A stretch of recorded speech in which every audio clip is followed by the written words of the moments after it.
And all these people, do you understand? They're all talking about the same thing. Listen to the language: carpet bombing, and troops, and special ops, and war, and get Congress to declare war. I mean, this. Who are they going to declare war against? I mean, in the history of this country, I don't think they've ever declared war against a tactic. How do you do that?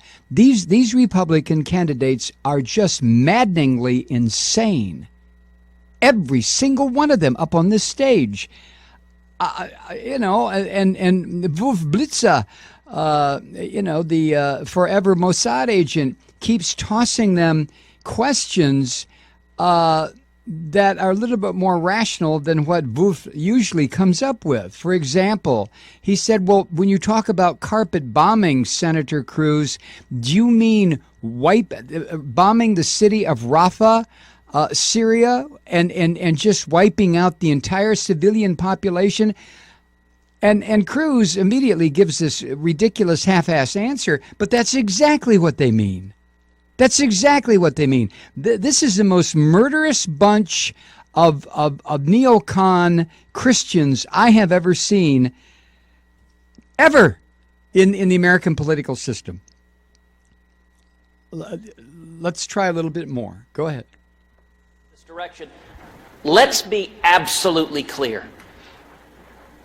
ISIS and radical Islamic terrorism will face no more determined foe than I will be. We will utterly destroy them by targeting the bad guys. And one of the problems with Marco's foreign policy is he has far too often supported Hillary Clinton and Barack Obama, undermining governments in the Middle East that have helped radical Islamic terrorists. We need to focus on killing the bad guys, not getting stuck in Middle Eastern civil wars that don't keep America safe. Senator Rubio. Yeah, 3 points of distinction. The first is, if you're an American citizen and you decide to join up with ISIS, we're not going to read you your Miranda rights. You're going to be treated as an enemy combatant, a member of an army attacking this country. Number two, we do need our defense capabilities. It is a fact that the cuts we are facing today and the cuts that Senator Cruz would have supported would leave us with an even smaller Air Force and a smaller Navy than the one we are going to be left with. What? And the final point that I would make is Hillary Clinton and Barack Obama. What are these cuts? What are these cuts they're talking about? I mean, didn't Obama just sign a couple of months ago the biggest defense budget in the history of the United States? What is it? What are the cuts they're talking about? All right, go ahead. Pot it up, Kevin. I think deserves a little more attention. We have a lot to discuss. I want to move to Mr. Trump right now. We have a question on this war against ISIS and how you would fight and win this war. Here's the question from Facebook. Listen to this.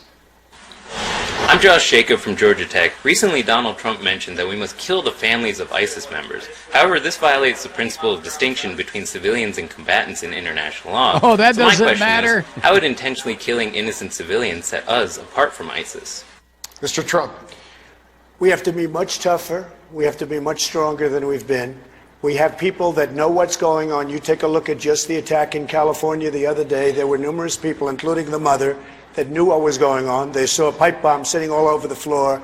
They saw ammunition all over the place. They knew exactly what was going on. When you had the World Trade Center go, people were put into planes that were friends, family, girlfriends, and they were put into planes and they were sent back, for the most part, to Saudi Arabia. They knew what was going on. They went home and they wanted to watch their boyfriends on television. I would be very, very firm with families. And frankly, that will make people think, because they may not care much about their lives, but they do care, believe it or not, about their families' lives. Donald, this is Governor Bush. This is another example of the lack of seriousness. Look, this is troubling because we're at war. They've declared war on us, and we need to have a serious strategy to destroy ISIS. Bring it down. I mean, I'm sure I'm not the only one hearing what these murderous sons of bitches are talking about here.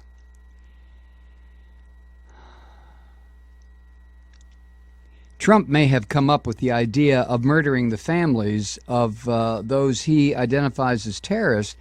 I'm not sure what he means. Nobody is sure what this fascist son of a bitch means, but terrorists that do what? Blow up the Trade Center. Okay. That was 19 people came here, or whatever the number was, and most of them, the vast majority, was from Saudi Arabia, and they have relatives in Saudi Arabia. Is this sick little twit saying that we should then send the bombers into Saudi Arabia, which is not a bad idea on its own? But is that what he means?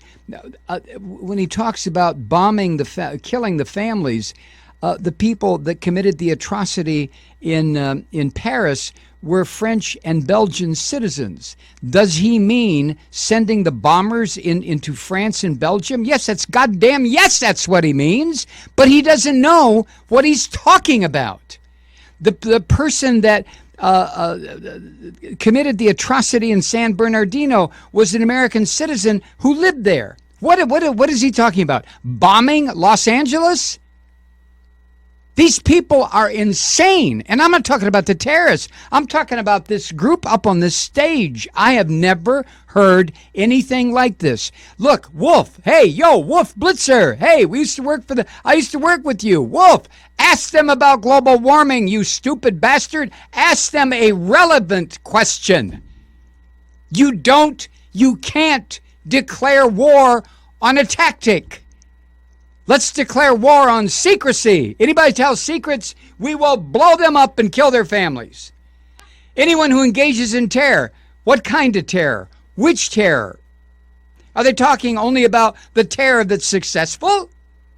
Do we kill their families only if they do something like the atrocity in San Bernardino? Well, go, like I said the other night, go get that guy's mother. Come on, Donald, cut her goddamn head off. That's what you're talking about? Get the father. You ignorant, savage sons of bitches. Every one of these people up here.